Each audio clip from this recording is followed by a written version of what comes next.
Salam Bapak Ibu Saudara sekalian, oleh anugerah Tuhan kembali kita diberi waktu untuk kita sama-sama beribadah, memuji dan memuliakan Tuhan. Itu sebabnya saya berharap biarlah hari ini kita benar-benar mempergunakan waktu ini dengan baik. Dalam ibadah ini biarlah hanya Tuhan saja yang dipuji dan ditinggikan. Siapkan hatimu, dan saya berharap tidak seorang diri saudara ikut ibadah ini, saudara boleh ajak seluruh keluarga, bersama dengan seluruh keluarga, dan mungkin ada teman-teman juga. Mari kita sama-sama menyembah Tuhan, memuji Tuhan, meninggikan Tuhan, dan kita juga akan belajar kebenaran firman Tuhan. Saudara, mari kita mau berdoa, kita minta Tuhan memimpin ibadah kita saat ini. Bapa di dalam surga, kami datang kepada Tuhan pada malam ini, mengucapkan syukur buat segala anugerah dan kebaikan Tuhan. Terima kasih buat saat ini Tuhan, Engkau berikan kembali kami waktu, Engkau berikan kembali kami kesempatan untuk beribadah kepadamu. Biarlah Roh-Mu yang kudus menguasai kami, mengurapi kami, sehingga apa yang kami lakukan ini berkenan kepada Tuhan. Terima kasih Bapa, urapan-Mu turun atas kami semua, dan kiranya hadir-Mu nyata dalam ibadah kami saat ini. Nama Tuhan yang dipermuliakan. Di dalam nama Yesus, haleluya, haleluya. Amin, amin. Bapak Ibu, saudara sekalian, mari siapkan hati. Kita tahu kalau saat ini kita ada, semua hanya karena kemurahan Tuhan. Di tengah-tengah situasi kehidupan yang mungkin penuh dengan segala macam tantangan, tapi saya percaya Dia selalu ada menolong kita. Dia selalu ada menjaga kita. Itu sebabnya selayaknya kita mau puji Dia, kita mau tinggikan Dia. Haleluya Yesus. Musim akan selalu berganti, kasih Tuhan tetap abadi, tak akan berubah sampai selamanya. Ku tetap percaya, ku yakin Tuhan memberkati, ku yakin Tuhan melindungi.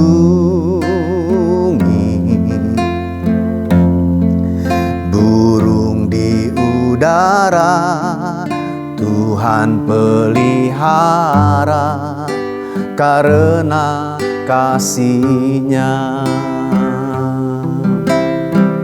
Tuhan selalu menolongku,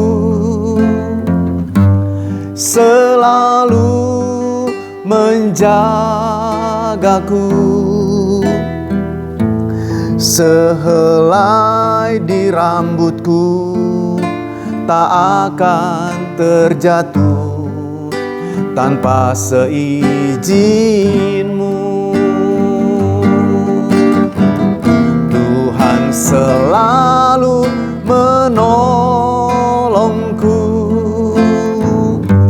selalu menjagaku.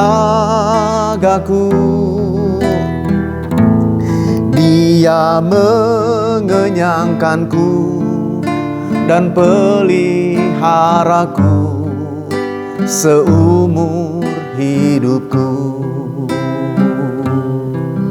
Haleluya, haleluya Yesus. Musim akan selalu berganti, kasih Tuhan tetap abadi, tak akan berubah sampai selamanya. Ku tetap percaya, ku yakin Tuhan memberkati, ku yakin Tuhan melindungi. Burung di udara Tuhan pelihara karena kasih-Nya. Tuhan selalu menolongku, selalu menjagaku. Sehelai di rambutku tak akan terjatuh tanpa seizin-Mu. Tuhan selalu menolongku, selalu menjagaku.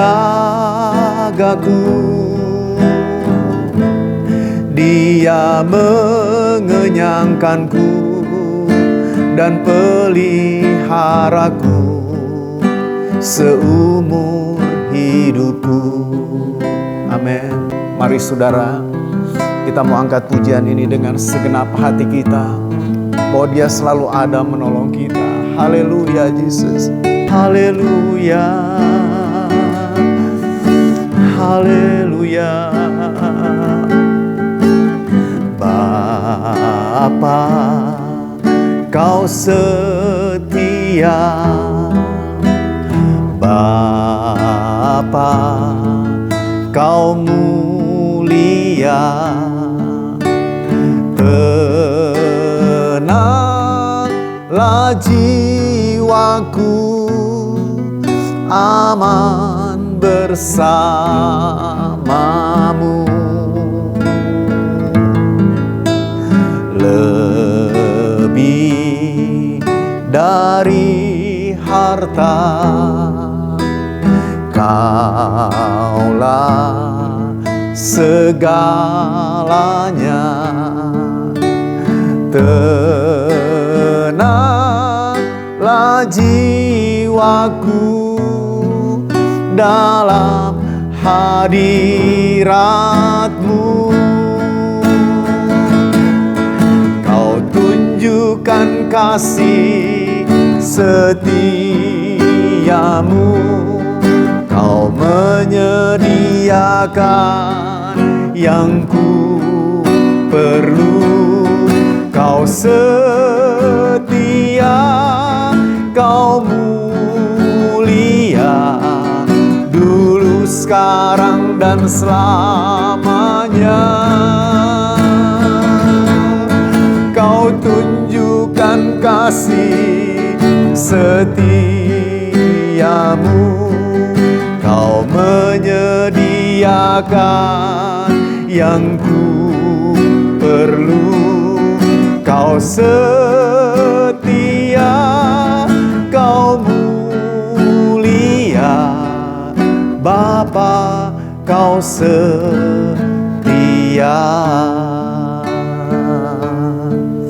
Haleluya.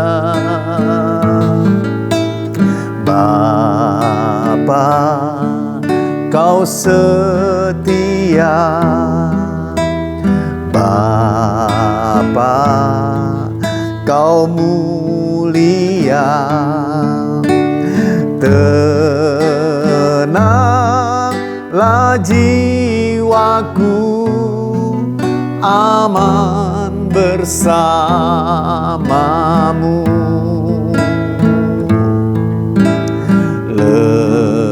Lebih dari harta, Kaulah segalanya. Tenanglah jiwaku dalam hadirat-Mu. Kau tunjukkan kasih setia-Mu. Kau menyediakan yang ku perlu. Kau setia, Kau mulia, dulu, sekarang, dan selamanya.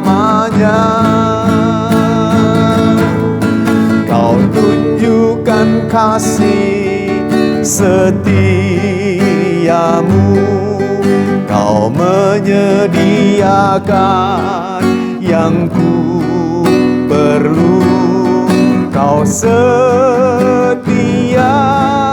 Kau mulia, Bapa, Kau setia. Katakan, Kau tunjukkan, Kau tunjukkan kasih setiamu, Kau menyediakan yang ku perlu. Kau setia, Kau mulia, dulu, sekarang, dan selamanya. Kau tunjukkan kasih setiamu, Kau menyediakan yang ku perlu. Kau setia, Kau mulia, Bapa, Kau setia.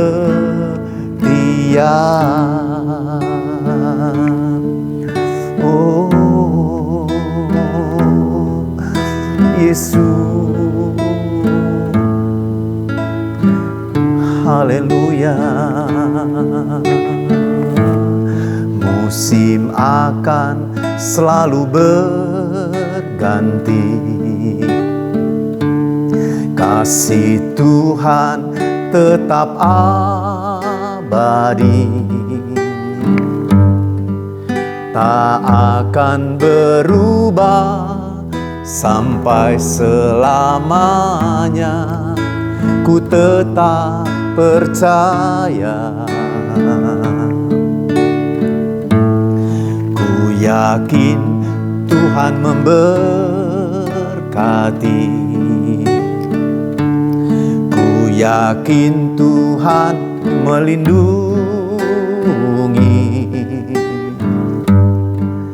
Burung di udara Tuhan pelihara karena kasih-Nya.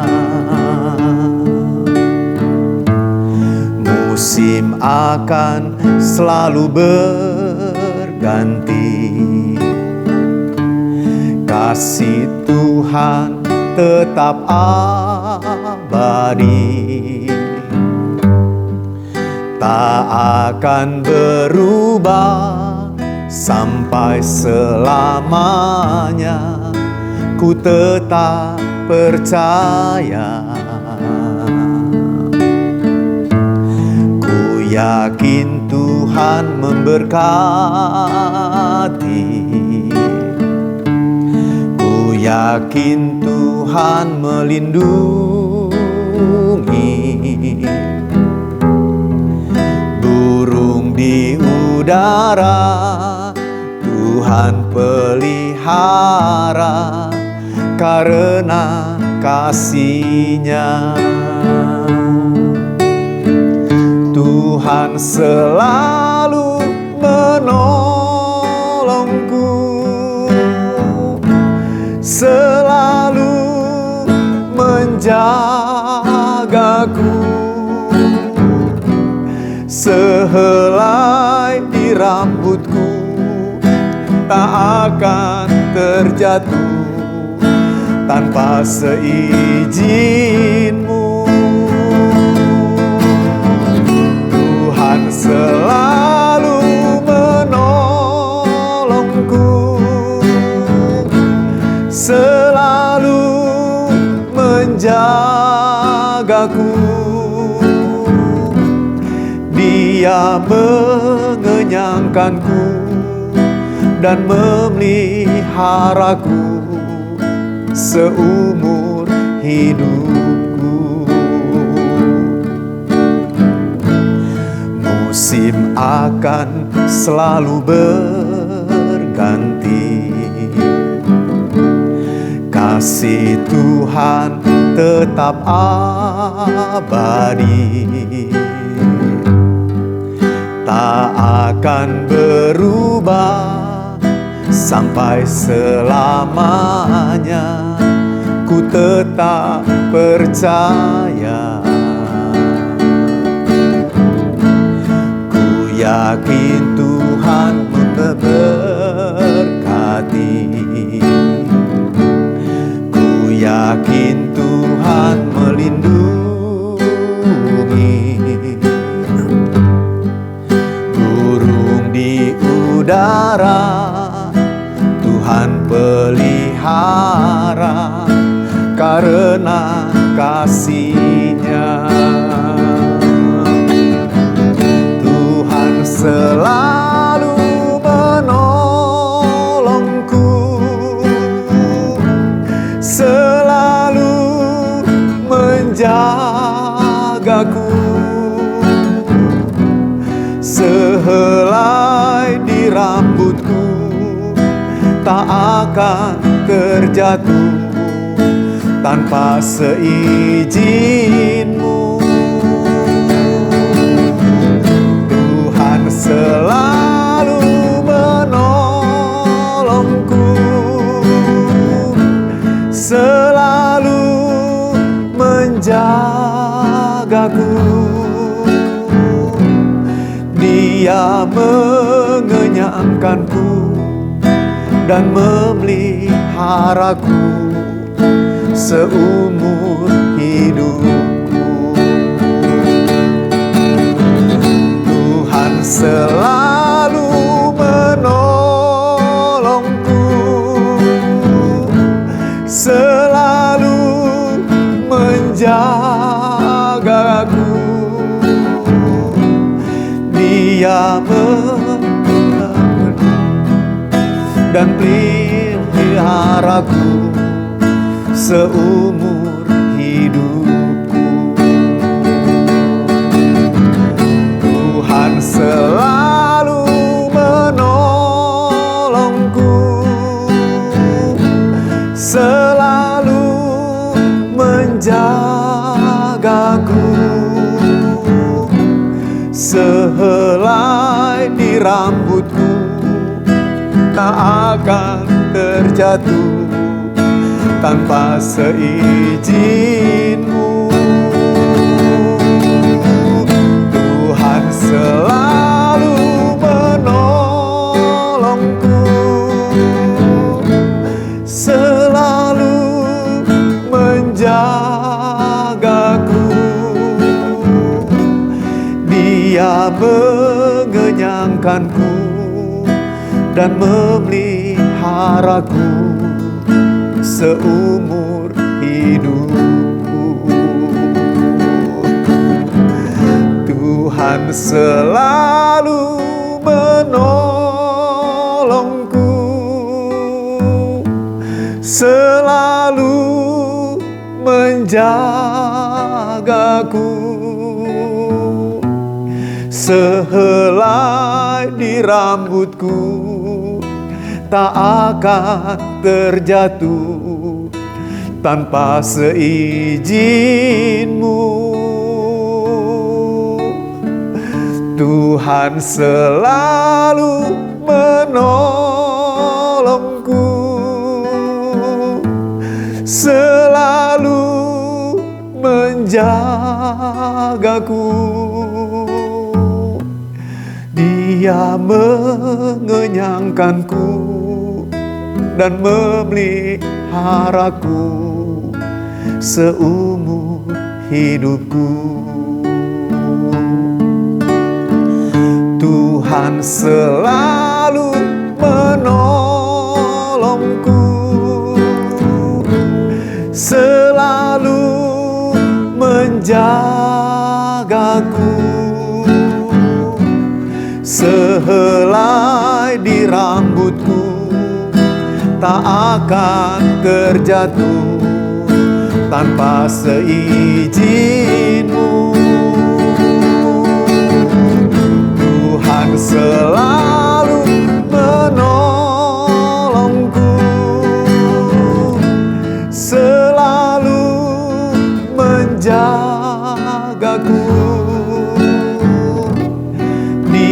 Dia mengenyangkanku dan memeliharaku seumur hidupku. Dia mengenyangkanku, Dia mengenyangkanku dan memeliharaku seumur hidupku. Dia mengenyangkanku,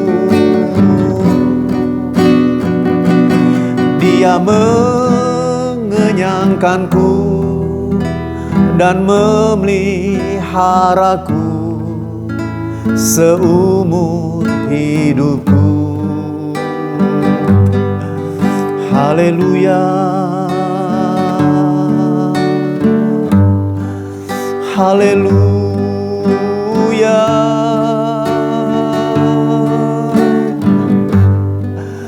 haleluya.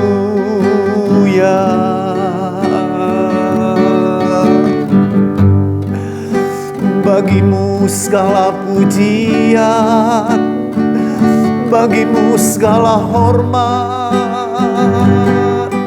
Haleluya, haleluya. Terima kasih Tuhan Yesus. Haleluya. Terima kasih, terima kasih. Haleluya, haleluya, haleluya,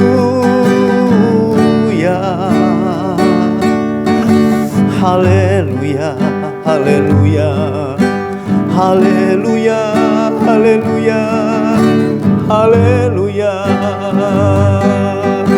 haleluya. Ku puji Kau Tuhan, ku puji Kau. Haleluya. Terima kasih Tuhan. Terima kasih. Haleluya.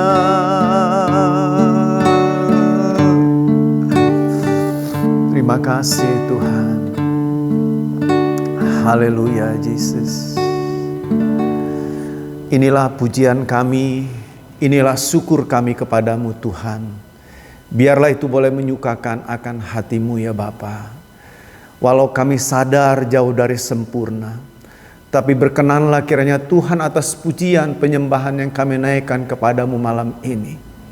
Terima kasih Bapa, Engkau tetap Allah yang kami agungkan. Engkau Allah yang memang layak menerima segala sesuatunya. Terima kasih Tuhan Yesus. Kami mau dengar firman-Mu sekarang. Berbicaralah kepada kami. Urapilah hamba-Mu dengan urapan yang kuat dari sorga. Untuk menguraikan kebenaran firman-Mu bagi kami. Sehingga boleh memotivasi kami, menguatkan kami, mengingatkan kami. Untuk kami tetap teguh di dalam Engkau ya Tuhan. Terima kasih Bapa, kuasa darah Yesus membungkus kami semua saat ini. Terpujilah nama Tuhan di dalam nama Yesus. Haleluya, haleluya, amin, amin. Ya, Bapak Ibu Saudara sekalian dikasih oleh Tuhan Yesus Kristus. Hari ini kita akan diberkati oleh kebenaran firman Tuhan. Dan hambanya Pak Cucun Setiawan dari Bandung, saudara, yang akan menyampaikan kebenaran firman Tuhan bagi kita sekalian. Itu sebabnya saya harap saudara buka hati dengan segenap hatimu, perhatikan, dengar, dan terima firman Tuhan. Saya pastikan saudara diberkati lewat kebenaran firman Tuhan. Itu sebabnya waktu selanjutnya saya serahkan kepada Pak Cucun Setiawan. Silakan Pak. Shalom, selamat malam Bapak Ibu dan saudara-saudara yang dikasih Tuhan. Kembali kita bertemu di dalam Evening Family Altar pada malam hari ini. Terima kasih kepada Bapak Gembala yang sudah memberi kesempatan kepada saya untuk kembali membahas firman Tuhan pada kesempatan pada malam hari ini. Kita akan membaca firman Tuhan dari kitab Bilangan pasal yang ke-20 ayat 1 sampai ayat yang ke-13. Saya akan bacakan untuk kita semua. Kemudian sampailah orang Israel, yakni segenap umat itu, ke padang gurun Zin dalam bulan pertama, lalu tinggallah bangsa itu di Kades. Matilah Miriam di situ dan dikuburkan di situ. Pada suatu kali ketika tidak ada air bagi umat itu, berkumpullah mereka mengerumuni Musa dan Harun. Dan bertengkarlah bangsa itu dengan Musa, katanya, sekiranya kami mati binasa pada waktu saudara-saudara kami mati binasa di hadapan Tuhan, mengapa kamu membawa jemaat Tuhan ke padang gurun ini, supaya kami dan ternak kami mati di situ? Mengapa kamu memimpin kami keluar dari Mesir untuk membawa kami ke tempat celaka ini, yang bukan tempat menabur, tanpa pohon ara, anggur dan delima, bahkan air minum pun tidak ada? Maka pergilah Musa dan Harun dari umat itu ke pintu kemah pertemuan, lalu sujud. Kemudian tampaklah kemuliaan Tuhan kepada mereka. Tuhan berfirman kepada Musa, ambillah tongkatmu itu dan kau dan Harun, kakakmu, harus menyuruh umat itu berkumpul. Katakanlah di depan mata mereka kepada bukit batu itu, supaya diberi airnya. Demikianlah engkau mengeluarkan air dari bukit batu itu bagi mereka dan memberi minum umat itu serta ternaknya. Ayat yang ke-9, lalu Musa mengambil tongkat itu dari hadapan Tuhan, seperti yang diperintahkannya kepadanya. Ketika Musa dan Harun telah mengumpulkan jemaah itu di depan bukit batu itu, berkatalah ia kepada mereka, dengarlah kepadaku, hai orang-orang durhaka, apakah kami harus mengeluarkan air bagimu dari bukit batu ini? Sesudah itu Musa mengangkat tangannya, lalu memukul bukit batu itu dengan tongkatnya 2 kali. Maka keluarlah banyak air, sehingga umat itu dan ternak mereka dapat minum. Tetapi Tuhan berfirman kepada Musa dan Harun, karena kamu tidak percaya kepadaku dan tidak menghormati kekudusanku di depan mata orang Israel, itulah sebabnya kamu tidak akan membawa jemaah ini masuk ke negeri yang akan kuberikan kepada mereka. Ayat 13, itulah mata air Meriba, tempat orang Israel bertengkar dengan Tuhan, dan ia menunjukkan kekudusannya di antara mereka. Amin. Bapak, Ibu, dan saudara-saudara yang dikasihi Tuhan, ketika saya membaca perikop ini, sungguh sangat menarik hati saya, sehingga jika kesampaian, saya bermaksud untuk mengangkatnya menjadi sebuah buku. Dan saya sudah mulai menulis tentang buku mengenai perikop ini. Yang ada di dalam pikiran saya, yang ada di dalam benak saya mengenai judul dari buku ini adalah Tersandung Meriba. Kemudian subjudulnya adalah Perjalanan Tragis Seorang Pemimpin. Ya, bagaimana tidak tragis? Musa sudah memimpin bangsa ini 40 tahun lamanya.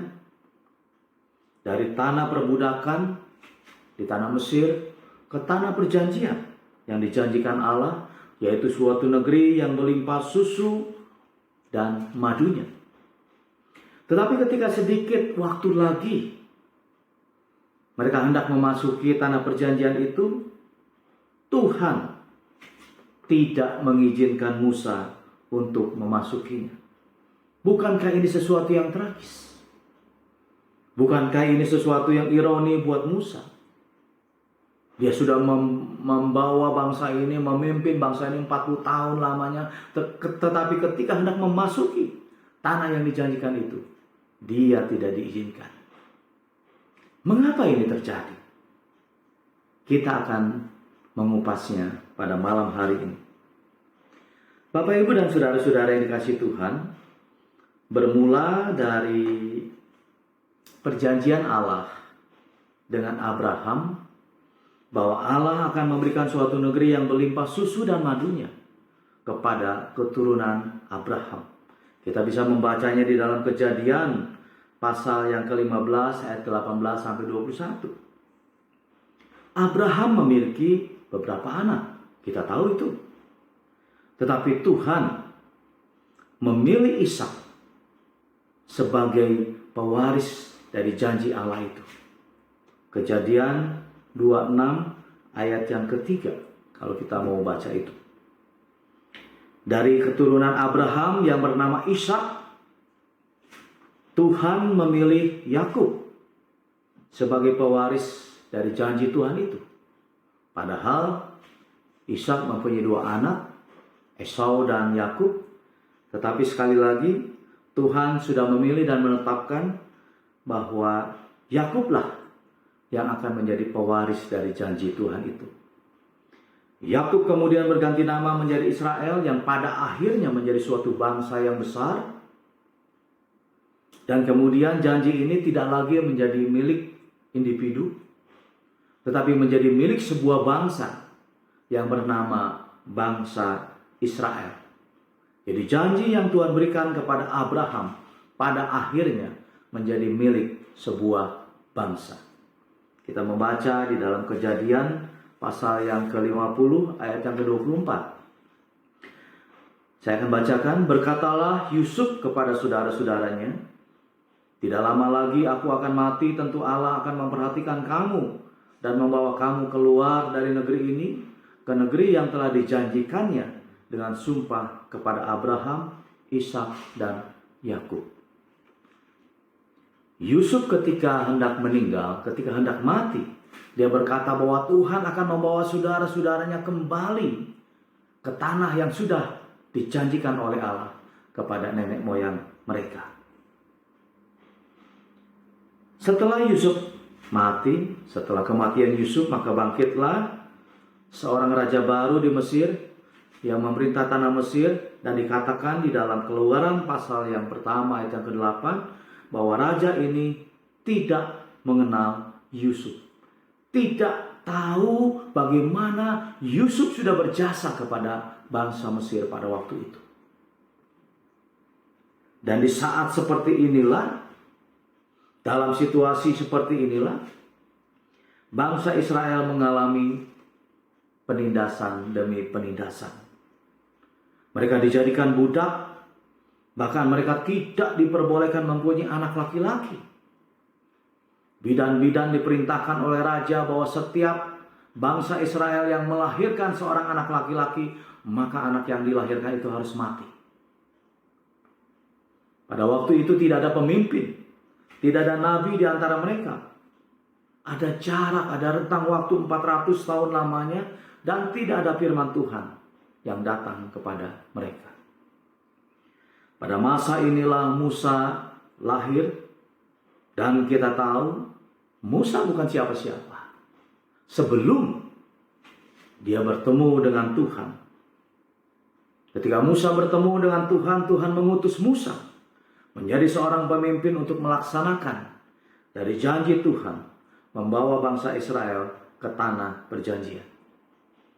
Bapak, Ibu, dan saudara-saudara yang dikasihi Tuhan, secara geografis, perjalanan dari bangsa Israel dari Mesir menuju ke tanah perjanjian itu, ke tanah Kanaan, tidak akan memakan waktu sampai bertahun-tahun lamanya, apalagi sampai puluhan tahun. Meskipun ditempuh dengan berjalan kaki, tetapi fakta membuktikan lain. Pada kenyataannya, bangsa ini membutuhkan 40 tahun lamanya untuk mencapai tanah perjanjian. Seringkali memang jalan Tuhan berbeda dengan jalan manusia, sehingga kita sebagai manusia terkadang kesulitan untuk memahami. Bapak, Ibu, dan saudara-saudara yang dikasihi Tuhan, di dalam Keluaran pasal yang ke-13 ayat 17 dikatakan, setelah Fir'aun membiarkan bangsa itu pergi, Allah tidak menuntun mereka melalui jalan ke negeri orang Filistin, walaupun jalan ini yang paling dekat. Sebab firman Tuhan, jangan-jangan bangsa itu menyesal apabila mereka menghadapi peperangan sehingga mereka kembali ke Mesir. Ada jalan yang singkat dari Mesir ke tanah Kanaan, tetapi Tuhan tidak memakai jalan itu. Sebab apa? Sebab ada kekhawatiran, ada kemungkinan ketika bangsa ini memasuki tanah Kanaan, mereka harus berperang dengan penduduk dari Kanaan itu. Dan kita tahu bahwa bangsa ini bukan bangsa yang dilatih untuk berperang. Pada waktu itu, mereka adalah pekerja-pekerja paksa. Mereka adalah budak. Dan untuk itu, Tuhan menghindari jalan yang singkat itu. Tuhan memakai dan membawa mereka melalui jalan yang lain di padang gurun. Tentu juga ada maksud Tuhan di sini. Tuhan ingin menunjukkan siapa Tuhan yang menuntun dan membimbing mereka. Siapa Tuhan yang membawa mereka dari tanah perbudakan ke tanah perjanjian. Sebab di dalam perjalanan itu Tuhan bisa menunjukkan mujizat-mujizatnya. Tuhan bisa menunjukkan bahwa Dia adalah Allah yang dahsyat. Allah yang disembah oleh Abraham. Allah yang Maha Kuasa adalah Allah yang disembah oleh Ishak. Allah yang mempunyai segalanya. Dan Allah itu adalah Allah yang disembah oleh Yakub, nenek moyang mereka. Sehingga ketika mereka atau bangsa Israel ini tahu siapa Allah yang memimpin mereka, siapa Allah yang menyertainya, mereka akan siap. Tidak ada ketakutan, tidak ada kegentaran di dalam kehidupan mereka untuk menghadapi segala situasi. Bahkan peperangan sekalipun mereka akan jalani. Sebab mereka tahu dengan siapa mereka berjalan. Allah yang Maha Kuasa. Bapak, Ibu, dan saudara-saudara yang dikasihi Tuhan, ada begitu banyak mujizat-mujizat yang Tuhan nyatakan kepada bangsa Israel selama dalam perjalanannya itu. Saya mencatat ada beberapa saja. Ketika mereka keluar dari tanah Mesir, tidak lama kemudian mereka menghadapi jalan yang buntu. Di depan mereka ada lautan dan di belakang mereka ada kekuatan Firaun, ada tentara Firaun yang mengejar mereka. Tetapi Tuhan membuka jalan. Lautan yang ada di depan mereka terbelah menjadi dua, sehingga mereka bisa menyeberang. Dan pada akhirnya kita tahu bahwa Firaun dan tentaranya mati di tengah lautan. Ini satu mujizat yang Tuhan berikan kepada mereka. Ketika mereka berjalan, Tuhan ada di depan mereka. Dalam tiang awan pada waktu siang dan tiang api pada waktu malam. Sehingga kapanpun mereka bisa berjalan tanpa ada hambatan cuaca. Setiap hari Tuhan menyediakan makanan lewat mana dan burung puyuh. Dan begitu banyak lagi mujizat yang Tuhan lakukan dalam setiap perjalanan kehidupan bangsa Israel. Meskipun mujizat demi mujizat Tuhan sudah nyatakan. Meskipun sudah Tuhan menunjukkan kepada mereka bahwa Dia adalah Allah yang luar biasa, Allah yang dahsyat. Tetapi seringkali di dalam perjalanan mereka kita menemukan bahwa mereka memberontak dan melawan Musa, yang pada ujung-ujungnya mereka melawan dan memberontak kepada Tuhan. Seperti yang terjadi di Meriba, di perikop yang baru saja kita baca tadi. Di dalam perikop yang kita baca tadi, bangsa ini butuh air. Di satu daerah yang bernama Meriba, menjelang mereka memasuki tanah perjanjian, tanah Kanaan. Sebelum peristiwa ini, sebetulnya ada peristiwa yang hampir sama yang terjadi. Mereka juga butuh air di satu tempat yang lain.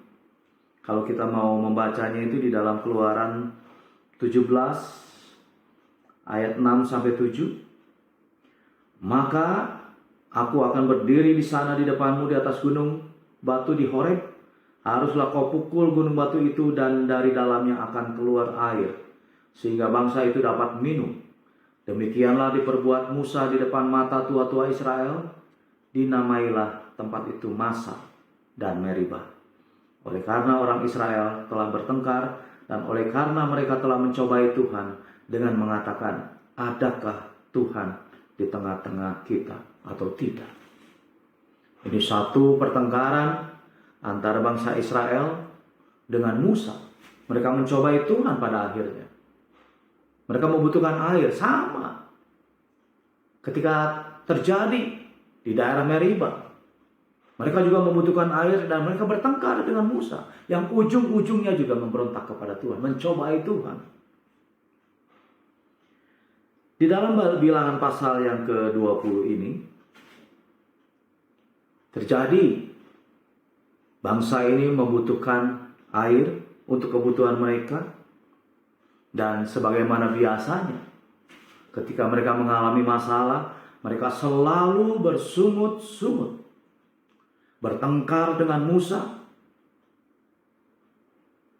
pemimpin mereka yang sudah membawa mereka dari tanah perbudakan. Kita akan melihat dari 3 sisi pada malam hari ini. Dari sisi bangsa Israel, kemudian dari sisi Musa, dan kita akan melihat dari sisi Tuhan.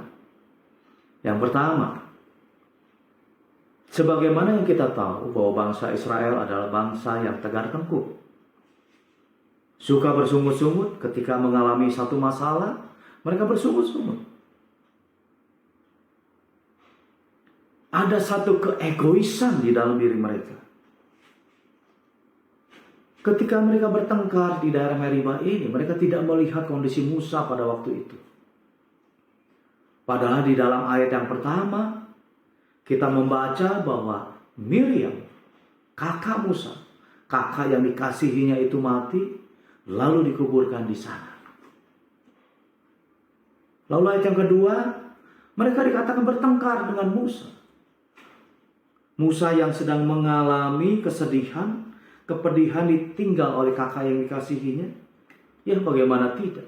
Kita tahu bahwa Miriam adalah kakak yang mengawasi Musa ketika Musa pada waktu bayi dihanyutkan di sungai Nil. Dan Miriam inilah yang mengawasi dan mengikuti kemana bayi Musa ini pergi, dibawa oleh sungai Nil. Musa mengalami satu kepahitan, kepedihan hati. Lalu bangsa ini datang dengan segala sungut-sungutnya. Mereka mengeluh kepada Musa, bahkan dikatakan bertengkar dengan Musa. Di dalam terjemahan yang lain dikatakan mereka berdebat dengan begitu sengit. Dari sikap mereka yang seperti itu, bukan saja mereka tidak menghargai pemimpinnya, bukan saja mereka merugikan diri mereka sendiri, tetapi juga sikap dari bangsa Israel ini menjadi batu sandungan bagi yang lain. Dan di dalam hal ini menjadi batu sandungan dan menjadi masalah bagi Musa. Kalau kita membaca di dalam kitab Mazmur, pasal yang ke-106, ayat 32 dan 33 dikatakan, demikian firman Tuhan, mereka menggusarkan dia dekat air Meribah, sehingga Musa kena celaka karena mereka, sebab mereka memahitkan hatinya, sehingga ia teledor dengan kata-katanya. Musa berada di dalam kesedihan, di dalam kepedihan, di dalam ketawar hatian, kemudian ditambah dengan masalah bangsa yang egois ini, tidak melihat kondisi Musa pada waktu itu, sehingga kepahitan yang ada di dalam diri Musa membuat Musa tidak dapat lagi menguasai, tidak dapat lagi mengendalikan dirinya lagi. Sebab dikatakan di dalam Mazmur ini, Musa menjadi teledor di dalam kata-katanya. Kalau kita membaca di dalam bilangan 20 perikop yang sudah kita baca tadi, ayat yang ke-10b, di situ dikatakan, saking marahnya Musa kepada bangsa ini, sampai dia mengeluarkan kata-kata yang luar biasa kepada bangsa ini. Menyebut mereka adalah orang-orang yang durhaka. Tetapi juga Musa tidak bisa menguasai apa yang dikatakannya itu. Dikatakan di dalam ayat yang 10b, Dengarlah kepadaku, hai orang-orang durhaka, apakah kami harus mengeluarkan air bagimu dari bukit batu ini? Perhatikan, Bapak, Ibu, dan saudara-saudara yang dikasihi Tuhan. Kemarahan Musa masih menyala dengan menyebut bangsa ini adalah bangsa yang durhaka. Lalu Musa menjadi teledor. Ada kesombongan di dalam kata-kata selanjutnya. Dikatakan, apakah kami, Musa dan Harun maksudnya, harus mengeluarkan air bagimu dari bukit batu ini? Perhatikan. Timbul kesombongan dalam ucapan Musa. Bukankah kita tahu bahwa yang melakukan mujizat itu adalah Tuhan? Tetapi Musa katakan, apakah kami yang harus mengeluarkan air bagimu dari bukit batu ini? Musa telah mencuri kemuliaan Tuhan. Sebab kita tahu bahwa Tuhanlah yang membuat mujizat itu terjadi. Lalu pada bagian yang kedua kita akan melihat dari sisi Musa, seorang ahli kejiwaan, Sigmund Freud, mengklasifikasikan atau menggolongkan karakter atau temperamen Musa itu ke dalam satu golongan koleris, di mana koleris ini digambarkan ada satu karakter yang memang bisa memimpin, tetapi di satu sisi yang lain adalah orang yang mudah marah, mudah emosi. Ahli kejiwaan ini melihat dari banyak peristiwa dalam kehidupan Musa, di mana pernah sekali waktu Musa karena saking emosinya melihat bangsa Israel diperbudak, kemudian dia sampai membunuh seorang Mesir. Kemudian dalam perjalanan yang lain Musa juga sering kali bertengkar, bukan sekali dua kali. Tetapi meskipun karakter Musa adalah orang yang mudah marah, di dalam perjalanannya kita tahu Musa mengalami perubahan. Sebab dikatakan di dalam Bilangan 12 ayat yang ketiga, hati Musa sangat lembut sekali. Saya akan bacakan Bilangan 12 ayat yang ketiga. Adapun Musa ialah seorang yang sangat lembut hatinya, lebih dari setiap manusia yang di atas muka bumi. Di dalam perjalanannya Musa mengalami perubahan dari orang yang suka marah kemudian menjadi orang yang sangat lembut sekali. Mengapa bisa seperti itu? Sekali lagi, Musa bergaul dan berjalan bersama dengan Tuhan. Pergaulan Musa, perjalanan Musa bersama dengan Tuhan yang mengubahkan karakter Musa yang emosional menjadi orang yang sangat lembut. Tetapi ketika dihadapkan dalam situasi di mana Musa pada waktu itu mengalami satu kepedihan, ditinggal oleh kakak yang dikasihinya, kemudian ada bangsa ini mendesak Musa, menyerang Musa, bahkan bersungut-sungut kepada Musa, bertengkar dengan Musa, maka emosi Musa memuncak. Itulah sebabnya mengapa dia mengatakan kepada bangsa ini bahwa engkau adalah bangsa yang durhaka. Bapak, Ibu, dan saudara-saudara yang dikasihi Tuhan, kita melihat dalam perjalanan ini, dalam peristiwa ini, Musa ternyata tidak diizinkan oleh Tuhan. Dari mana kita tahu? Kalau kita membaca di dalam Bilangan pasal yang ke-27, ayat yang ke-14 dikatakan bahwa Musa memberontak kepada Tuhan. Musa tidak taat kepada Tuhan. Di mana kita melihat ketidaktaatan Musa? Saudara, kita akan memperhatikan dalam perikop tadi kita sudah baca, Tuhan memerintahkan Musa supaya berkata saja kepada bukit batu, supaya mengeluarkan airnya. Tetapi apa yang dilakukan oleh Musa? Musa memukul bukit batu itu dengan tongkatnya sebanyak 2 kali. Ini merupakan satu ketidaktaatan Musa kepada Tuhan. Bahkan dikatakan di dalam Ulangan 32 ayat yang ke-51 dikatakan, Oleh sebab kamu telah berubah setia terhadap aku di tengah-tengah orang Israel dekat mata air Meriba di Kades di padang gurun Zin. Dan oleh sebab kamu tidak menghormati kekudusanku di tengah-tengah orang Israel. Musa telah berubah setia kepada Tuhan.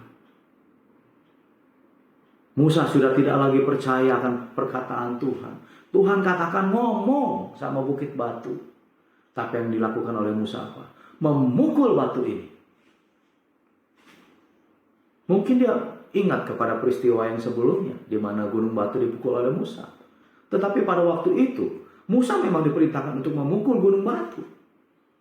Tetapi pada saat kejadian di Meriba, Musa hanya diperintahkan oleh Tuhan, bicara kepada batu, katakan kepada bukit batu ini. Maka bukit batu ini akan mengeluarkan air. Tetapi itu tidak dilakukan oleh Musa. Musa telah melakukan satu hal ketidaktaatan kepada Tuhan. Poin yang ketiga, kita akan melihat dari sisi Tuhan. Di dalam ayat yang ke-12, dalam bilangan 20 tadi. Tetapi Tuhan berfirman kepada Musa dan Harun, karena kamu tidak percaya kepadaku dan tidak menghormati kekudusanku di depan mata orang Israel, itulah sebabnya kamu tidak akan membawa jemaah ini masuk ke negeri yang akan kuberikan kepada mereka. Bapak, Ibu, dan saudara-saudara yang dikasihi Tuhan, ketidaktaatan adalah dosa di mata Tuhan. Dan Tuhan tidak akan membiarkan dosa ada di dalam hadiratnya. Sehebat apapun orang itu, sedekat apapun orang itu dengan Tuhan, ketika ada ketidaktaatan, maka Tuhan akan menghukum. Mengapa seperti itu? Satu hal yang harus kita catat. Tuhan adalah Tuhan yang kudus. Itulah sebabnya mengapa Dia menghukum setiap ketidaktaatan. Dia menghukum setiap dosa sebab Dia tidak akan membiarkan ada dosa ada di dalam hadiratnya. Ada contoh kasus. Kita tahu bagaimana cerita tentang Adam. Kita tahu bagaimana Adam mempunyai persekutuan yang dekat dengan Allah. Mereka sering berjalan-jalan di taman. Ada satu hubungan yang baik antara Adam dengan Allah. Tetapi ketika Adam dan Hawa melakukan ketidaktaatan, melakukan dosa di hadapan Allah, sedekat apapun Adam, Allah menghukum mereka dengan mengusir mereka dari Taman Eden pada waktu itu. Tetapi Bapak, Ibu, dan saudara-saudara yang dikasihi Tuhan, Allah yang menghukum itu adalah Allah yang juga penuh dengan kasih.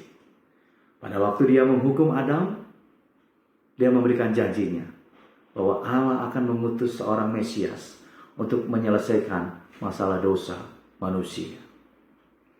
Jadi sehebat apapun Musa, sedekat apapun Musa dengan Tuhan, ketika dia tidak taat kepada Tuhan, ketika dia melakukan dosa, maka Tuhan adalah Tuhan yang menghukum dalam hal ini.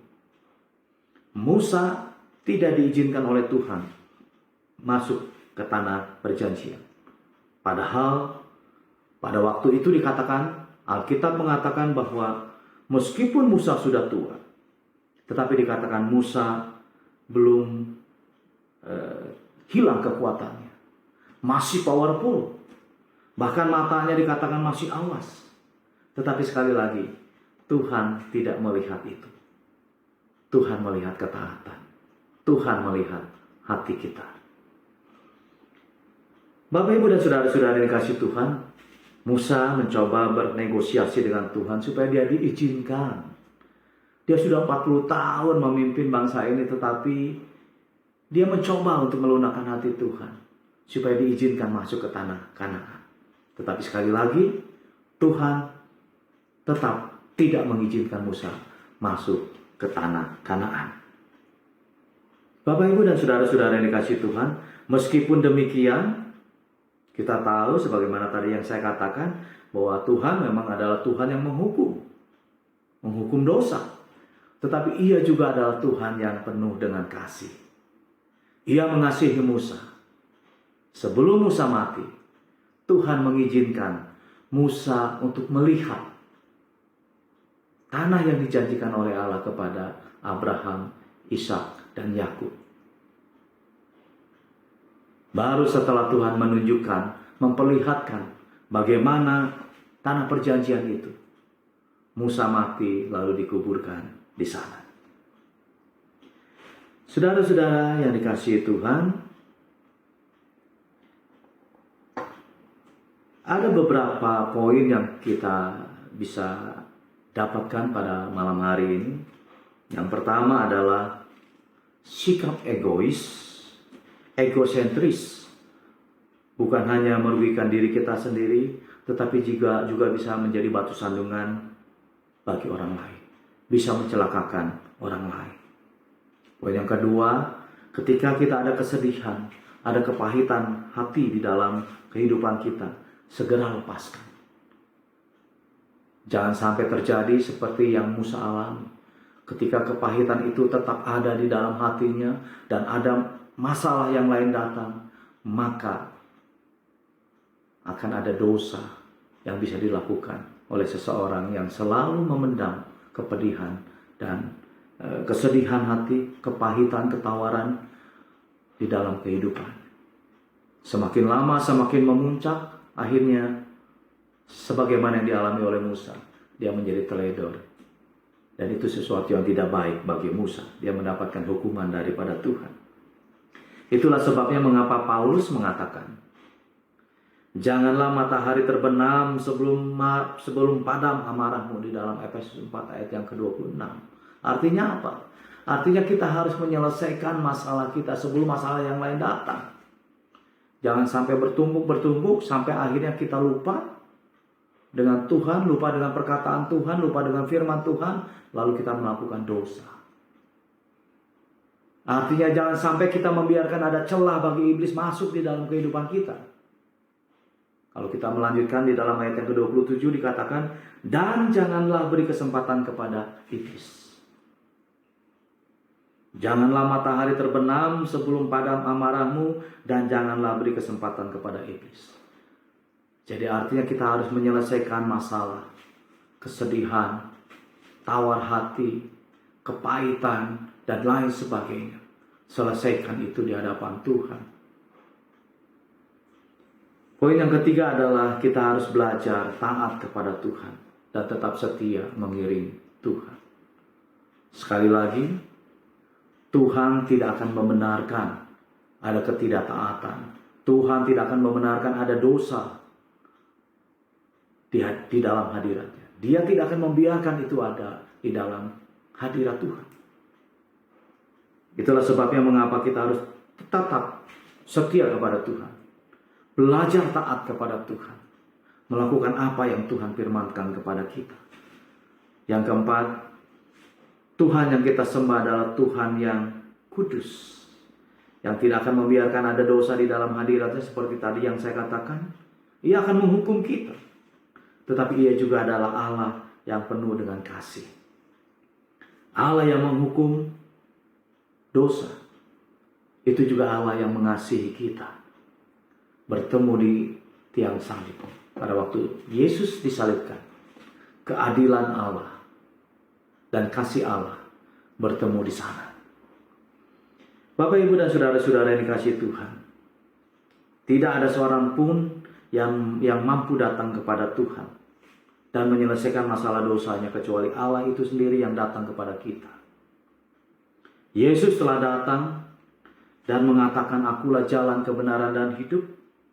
Tidak ada seorang pun yang datang kepada Bapa, tidak ada seorang pun yang akan sampai ke surga kalau tidak melalui aku. Jika pada malam hari ini ada di antara Bapak, Ibu, dan saudara-saudara semua yang merasa bahwa saya tidak bisa menyelesaikan dosa sendirian, saya ingin dibebaskan, dan saya ingin memiliki dan mempunyai kepastian akan keselamatan, datang pada Yesus. Terima Yesus sebagai Tuhan dan Juru Selamat pribadi. Tetapi ketika saudara masih bingung, tidak tahu apa yang harus dilakukan, datang kepada hamba Tuhan di sekitar di mana saudara tinggal. Hamba Tuhan akan membimbing saudara untuk bagaimana menyelesaikan masalah dosa di hadapan Tuhan, dan saudara akan mempunyai jaminan keselamatan itu. Demikian firman Tuhan yang bisa kita bahas pada malam hari. Puji Tuhan, Bapak Ibu Saudara sekalian, firman Tuhan sudah dibagikan bagi kita sekalian. Mari untuk merespon firman Tuhan, kita sama-sama mau menaikkan doa. Bapa di surga, terima kasih buat kebenaran firman-Mu yang sudah sangat memberkati kami malam ini. Kami dikuatkan, kami diberkati hidup kami lewat uraian kebenaran firman-Mu yang disampaikan oleh hamba-Mu. Kami berdoa biarlah kiranya Engkau memberkati hamba-Mu, terus memakai, melengkapi, semakin hari semakin luar biasa, diperlengkapi oleh Tuhan untuk menjadi alat-Mu yang luar biasa. Berkati pelayanannya, berkati studinya, berkati juga seluruh keluarganya. Bisnis usaha yang Tuhan percayakan semakin diberkati Tuhan. Lewat berkat-berkat itu mereka boleh menjadi berkat bagi banyak orang. Terima kasih Bapa, terima kasih. Kami bersyukur dan kami percaya anugerah-Mu itu limpah bagi kami. Kami berdoa biar setiap umat-Mu yang sudah mengikuti ibadah ini, turunlah kiranya berkat-Mu atas mereka, kekuatan yang baru, sukacita yang limpah, perlindungan dari Tuhan, pemeliharaan Tuhan kiranya nyata dalam hidup mereka sekalian. Berkati keluarga demi keluarga, anak-anak mereka diberkati, suami diberkati, istri diberkati, orang tua diberkati. Setiap anak-anak-Mu hidup dalam berkat-Mu ya Tuhan. Terima kasih Bapa, teruslah berkarya lewat ibadah-ibadah kami. Baik yang kami lakukan secara online, acara Eva ini Tuhan, maupun acara lembah pujian, ataupun ibadah di hari Minggu. Biarlah semua ibadah, baik ibadah umum, anak-anak, pemuda, remaja, semua boleh memuliakan Tuhan, menyenangkan Tuhan. Dan biarlah kiranya Tuhan disenangkan dan Tuhan diberkati lewat apa yang kami lakukan itu Tuhan. Terima kasih Bapa, terima kasih. Kami tidak lupa berdoa buat gereja ini. Kami percaya gereja ini ada karena Tuhan, dan Kau genapi rencana-Mu, rancangan-Mu atas gereja ini. Pakai seluruh umat-Mu Tuhan, seluruh warga jemaat-Mu untuk terus bertumbuh di dalam Tuhan, menjadi alat di dalam tangan Tuhan, menggenapi seluruh rencana-Mu ya Bapa. Terima kasih Bapa, terima kasih. Kami berdoa buat Kota Kuningan. Kami berdoa buat bangsa kami. Kami menyerahkan terus dalam tangan-Mu, khususnya dalam menghadapi pandemi COVID-19 ini. Tolong Tuhan, biarlah kiranya ada hikmat Tuhan, kuasa Tuhan yang mengawali setiap kota di tengah-tengah bangsa kami ini, agar semua boleh teratasi dengan baik. Dan biarlah nama-Mu dipermuliakan ya Tuhan. Terpujilah nama-Mu Bapa. Sekali lagi kami bersyukur buat anugerah-Mu ini. Kami berserah diri penuh dalam tangan-Mu. Kami tahu hidup kami ada dalam tangan-Mu ya Tuhan. Terpujilah nama Tuhan di dalam nama Yesus. Haleluya, haleluya. Amin, amin. Puji Tuhan. Bapak Ibu Saudara sekalian, ibadah kita sudah selesai. Dan saya mau menyampaikan terima kasih kepada hamba-Nya Pak Cucun Setiawan yang sudah memberkati kami luar biasa lewat kebenaran firman Tuhan yang sudah disampaikan.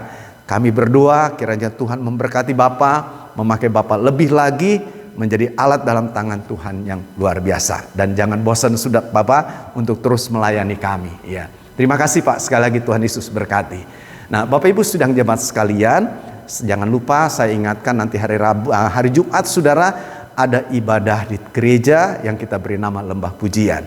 Di dalamnya saudara kita akan memuji, menyembah Tuhan. Mari hadir saudara. Hari Jumat jam 5 sampai jam 7. Saudara ada waktu di rentang 2 jam itu. Mari hadir persembahkan pujian bagi Tuhan. Ya, saya undang saudara hadir. Lalu hari Sabtu saudara ada ibadah pemuda dan remaja. Mari pemuda dan remaja hadirlah dalam ibadah setiap hari Sabtu jam 6 sore. Hari Minggu saudara ada pagi ibadah umum jam 8 pagi. Lalu jam 10 ada ibadah anak-anak sekolah minggu. Dia lakukan secara online. Dan sorenya saudara ada ibadah umum kembali jam 5 sore dilakukan di gereja. Mari hadirlah saudara dalam ibadah-ibadah ini. Khusus untuk ibadah nanti hari Minggu tanggal 7 Maret. Saudara itu akan disertai dengan perjamuan kudus. Ya, saudara saya undang hadir. terimalah perjamuan kudus itu, siapkan hatimu, siapkan seluruh hidupmu untuk menerima perjamuan kudus. Saudara, itu yang mau saya sampaikan, dan kita mau siap juga memberikan persembahan bagi Tuhan. Berikan dengan sukacita, saudara bisa transfer di rekening yang tertera di layar handphone saudara, di layar laptop saudara. Ya, dan saya percaya Tuhan memberkati saudara semua. Amin, amin, amin.